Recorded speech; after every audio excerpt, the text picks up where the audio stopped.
Hello, this is Allan Hardman. I'm here in Teotihuacan, the spiritual home of the Toltecs. It's an amazing, amazing place, and I love it.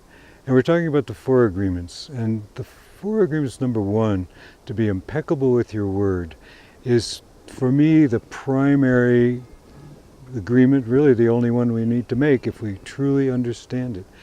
And I hear from so many people that talk about being impeccable, and then if you listen carefully, they say that they keep their commitments. They never make promises they can't keep, and they always tell the truth, and they don't steal pencils from the office. And this is kind of a translation from impeccable into integrity or integrous, and this is the way we dream, and those words come in, and then they change in our minds, and then we think we understand and we've got it.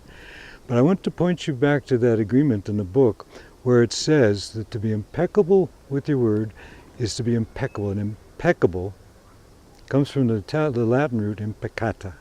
And Miguel Ruiz shows us that impeccata, im without, and peccata, sin. Impeccata, without sin. And then he says, well, he defines sin. What is sin? And he defines sin as using our word against ourselves. Now that's a lot different than keeping a commitment or not stealing pencils. That is huge. And in the book, Miguel Ruiz demonstrates several different ways that we do use our word against ourselves, and if we make this agreement to not do it, to be impeccable without sin, without using our word against ourselves, there's a lot of ways that we do it. It's the dream of the planet, it's the dream of the bonding of the parasite in the planet, and we need to learn, if we want to make this agreement with ourselves, it's not mandatory, but if you choose to do it, watch out, because one of the biggest ways that we all use our word against ourselves is to judge ourselves. And of course he also says that the word is not just our spoken word, it's our thoughts, our beliefs, our actions, our deeds. It's pretty much the dream that we have that comes out of us into the world and manifests our life. How impeccable can we be with that? You know, the Toltecs now are saying are artists of the spirit, and we're creating lives that are masterpieces of art. And the best way we can do it is to keep this agreement with ourselves, to not use our word against ourselves. That means not judging ourselves for the biggest way we use it against ourselves.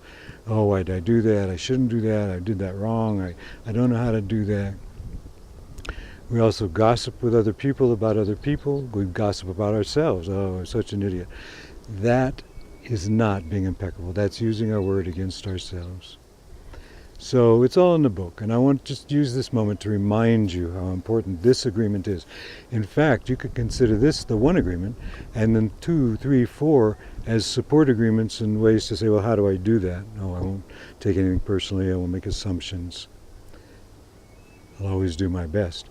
But to not use your word against yourself, your actions, oh my God, this is huge. That's what I'm saying, this is huge. And so I invite you to read carefully and determine for yourself what it would mean to use your word against yourself, to sin against yourself. And then watch how you do it, and be very careful and see if you can start to change those habits and change those agreements. The most important thing is to not judge yourself for using your word against yourself by judging yourself, because you'll be like a dog chasing its own bone, throwing its own bone and chasing.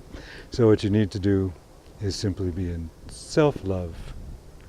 The moment you're in self-love, you're sin-free and now on the path of Toltec transformation. So, play close attention and enjoy life.